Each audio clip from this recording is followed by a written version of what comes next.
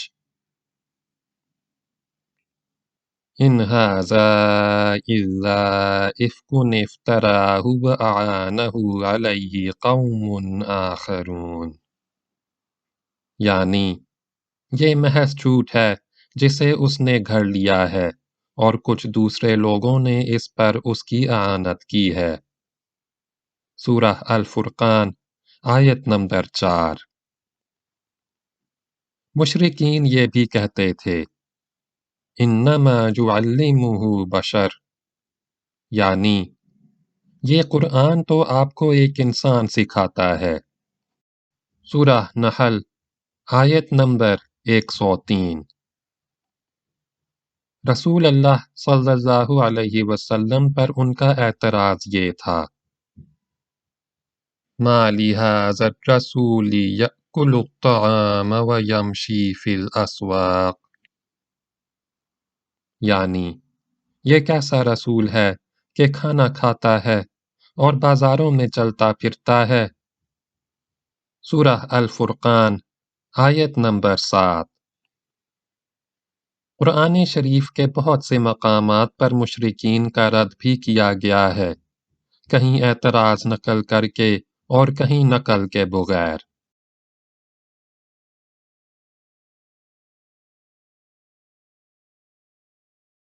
محاذ آرائی کی تیسری صورت۔ پہلوں کے واقعات اور افسانوں سے قرآن کا مقابلہ کرنا اور لوگوں کو اسی میں الجھائی اور پھنسائی رکھنا۔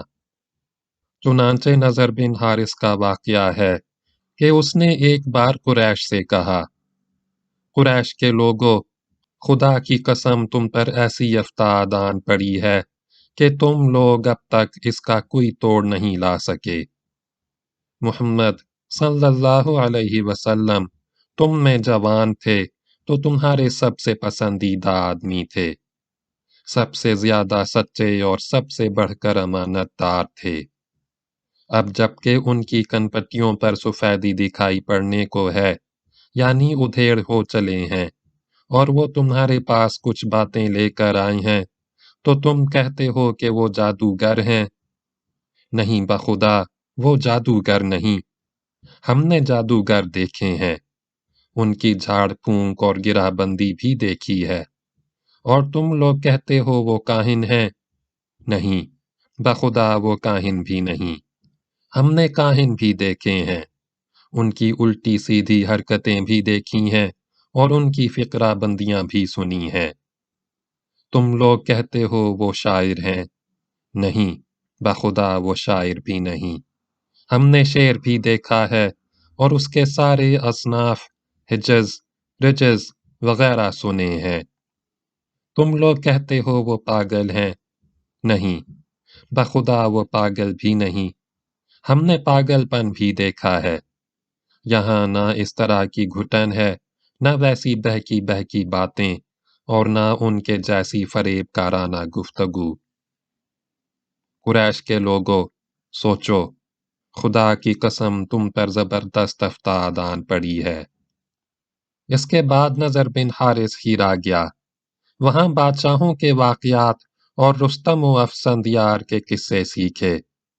پھر واپس آیا تو جب رسول اللہ صلی اللہ علیہ وسلم کسی جگہ بیٹھ کر اللہ کی باتیں کرتے اور اس کی گرفت سے لوگوں کو ڈراتے تو آپ صلی اللہ علیہ وسلم کے بعد یہ شخص وہاں پہنچ جاتا اور کہتا کہ بخدا محمد صلی اللہ علیہ وسلم کی باتیں مجھ سے بہتر نہیں۔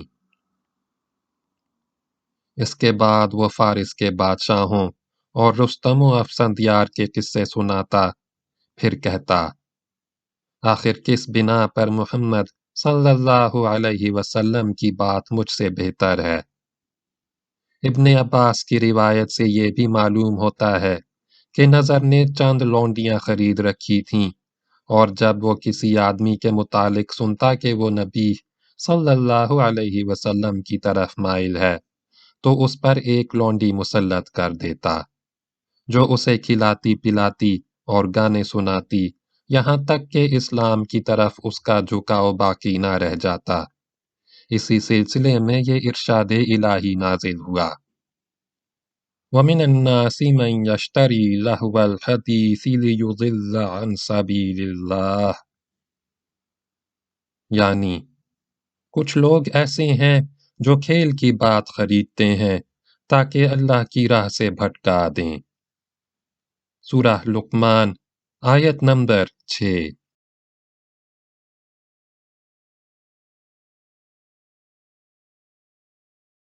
محاذ آرائی کی چوتھی صورت، سودے بازیاں جن کے ذریعے مشرکین کی یہ کوشش تھی کہ اسلام اور جاہلیت دونوں بیچ راستے میں ایک دوسرے سے جا ملیں، یعنی کچھ لو اور کچھ دو کے اصول پر اپنی بعض باتیں مشرکین چھوڑ دیں اور بعض باتیں نبی صلی اللہ علیہ وسلم چھوڑ دیں۔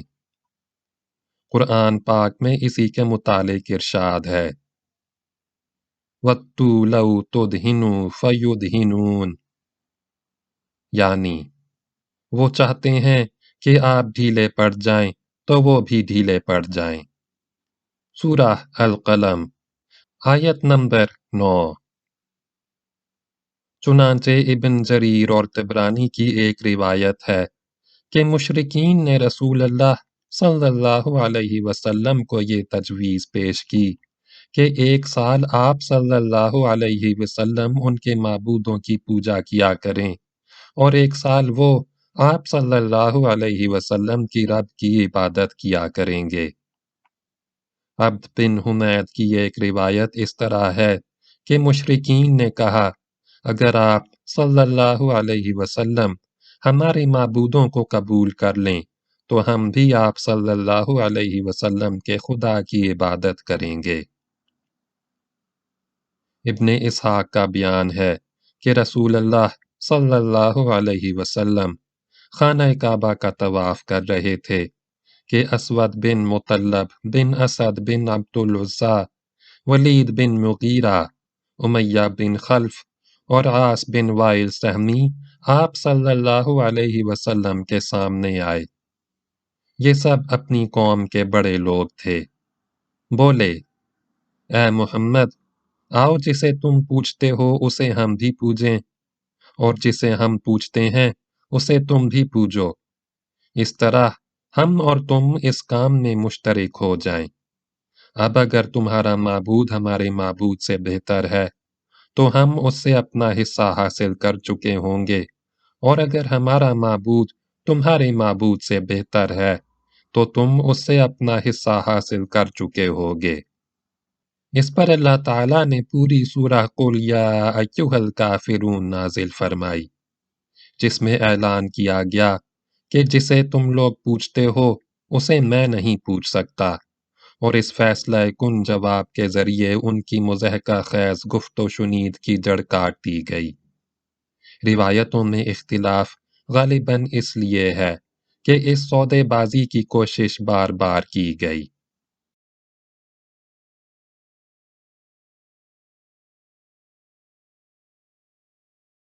بقیہ اگلی ویڈیو میں سنیں۔